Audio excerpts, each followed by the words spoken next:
Bien, passons de Monsieur Macron à Monsieur Mélenchon. Alors, Monsieur Mélenchon aura peut-être votre clémence puisqu'il a récemment cité l'article 63 du TFUE.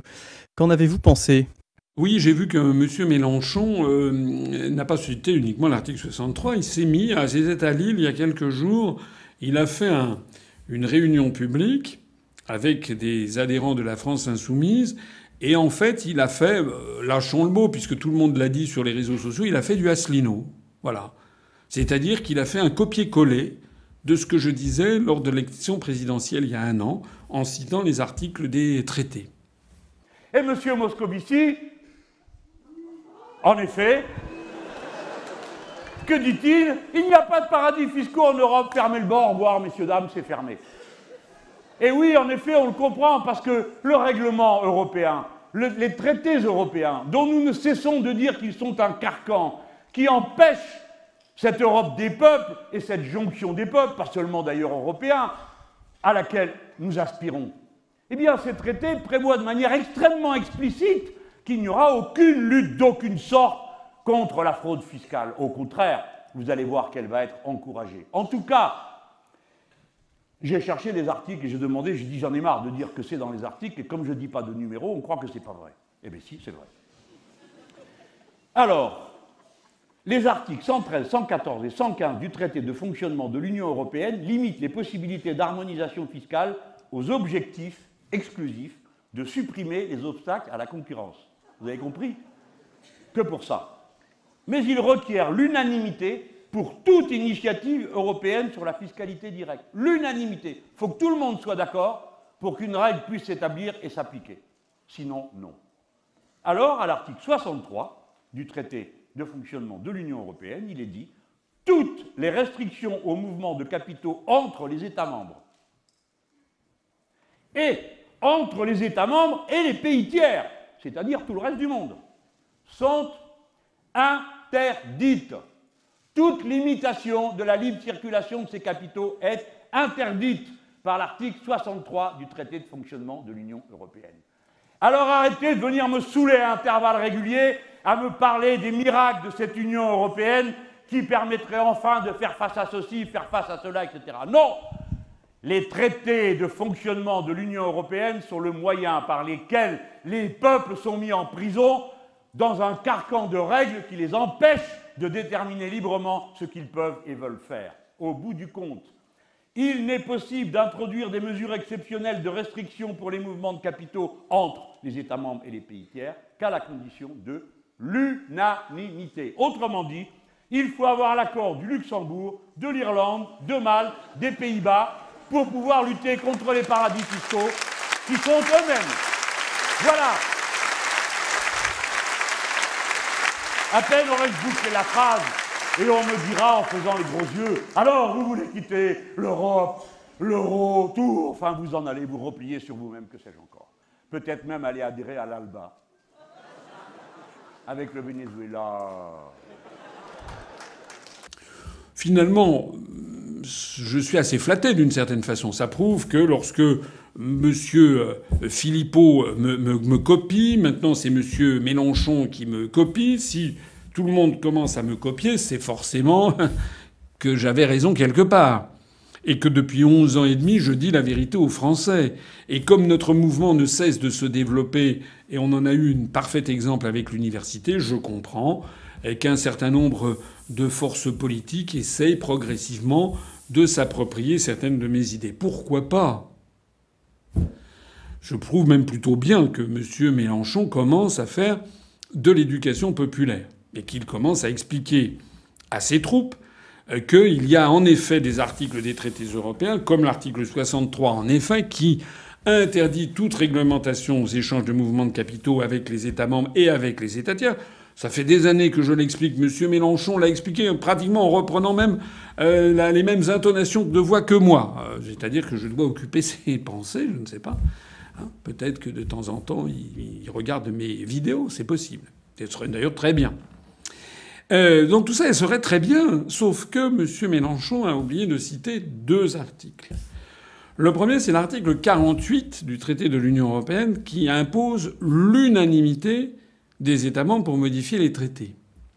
Il a, au détour d'une phrase, vaguement mentionné le nom de l'unanimité, le mot unanimité, en disant oui, vous vous rendez compte, c'est scandaleux, etc. Mais il n'a pas insisté, comme il aurait dû le faire, sur les conséquences à en tirer. C'est très gentil de dire oui, c'est pas normal, c'est scandaleux, il faut l'unanimité. Il aurait dû dire que c'est un article très précis qui s'appelle l'article 48, qui dit que les traités se modifient à l'unanimité. Et M.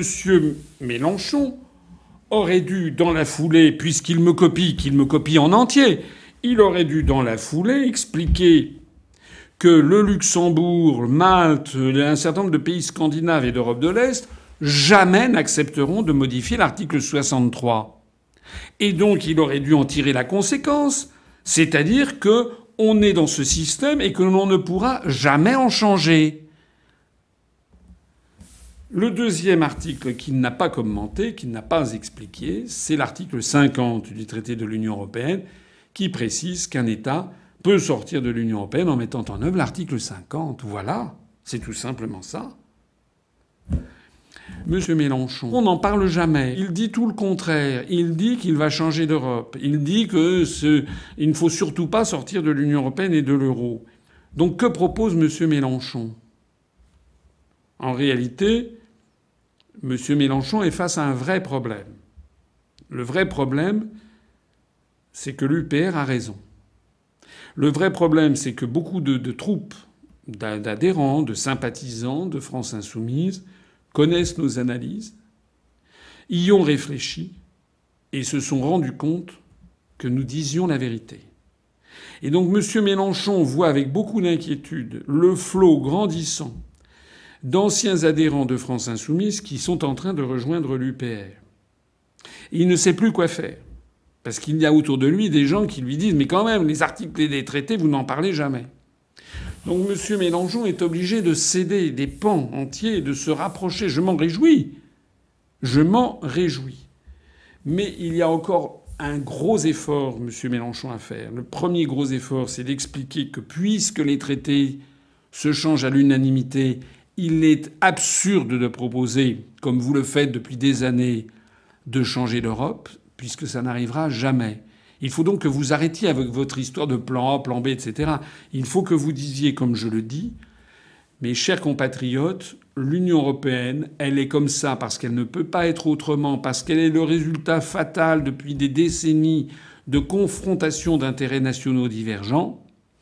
Mes chers compatriotes, la situation est comme elle est, on ne peut pas en changer, puisque en changer, ça voudrait dire que d'autres États acceptent d'abandonner des atouts qu'ils avaient obtenus lors de leurs négociations pour permettre à la France d'améliorer sa position, et ils ne le feront jamais. Et monsieur Mélenchon, vous devriez donc en conclure en disant, comme je le dis, tout responsable politique qui propose aux Français de changer d'Europe ment aux Français et les entraîne délibérément dans une impasse. Et puis le deuxième point que vous pourrez ensuite faire, c'est d'expliquer qu'il y a la seule possibilité, si l'on veut sortir la France du désastre, c'est de sortir de l'Union européenne parce que la mise en œuvre de l'article 50 ne dépend pas de l'unanimité, ne dépend que de l'État qui veut sortir. Il s'ouvre ensuite une négociation de 2 ans qui soit aboutit à un accord, soit n'aboutit pas à un accord. Et si ça n'aboutit pas à un accord, le pays en sort de plein droit. On ne sait pas ce qui va se passer avec le Royaume-Uni, mais globalement, c'est ce qui va se passer. Le Royaume-Uni va sortir par la mise en œuvre de l'article 50. Voilà, monsieur Mélenchon, vous avez encore 2 efforts à faire. Le premier, c'est d'expliquer à tous vos électeurs qu'on ne peut pas changer d'Europe parce qu'elle est irréformable pour des raisons juridiques et des raisons pratiques de confrontation d'intérêts nationaux divergents. Article 48. Le deuxième, c'est qu'il faut en sortir par l'article 50. Et M. Mélenchon, quand vous aurez expliqué ça à vos troupes, vous vous rendrez compte en fait que vous êtes d'accord avec l'UPR sur tout et que l'UPR a raison depuis 11 ans. Et que vous avez tort depuis tant d'années. Vous avez appelé à voter Maastricht. Vous avez appelé à voter non à la Constitution européenne, mais vous étiez pour une autre Europe. Vous avez traité de maréchalistes les gens qui voulaient sortir de l'euro. Maintenant, Monsieur Mélenchon, dans les mois qui viennent, nous allons nous trouver confrontés à l'épreuve de vérité au moment des élections européennes. Voilà. Monsieur Mélenchon, si vous étiez un homme d'État, vous diriez à vos troupes « En effet, je me suis trompé. C'est l'Union populaire républicaine qui dit la vérité depuis 11 ans. Et d'ailleurs, vous pourriez rallier l'Union populaire républicaine. Notre bureau national se prononcerait sur votre adhésion. Et pourquoi pas nous rejoindre? Et pourquoi pas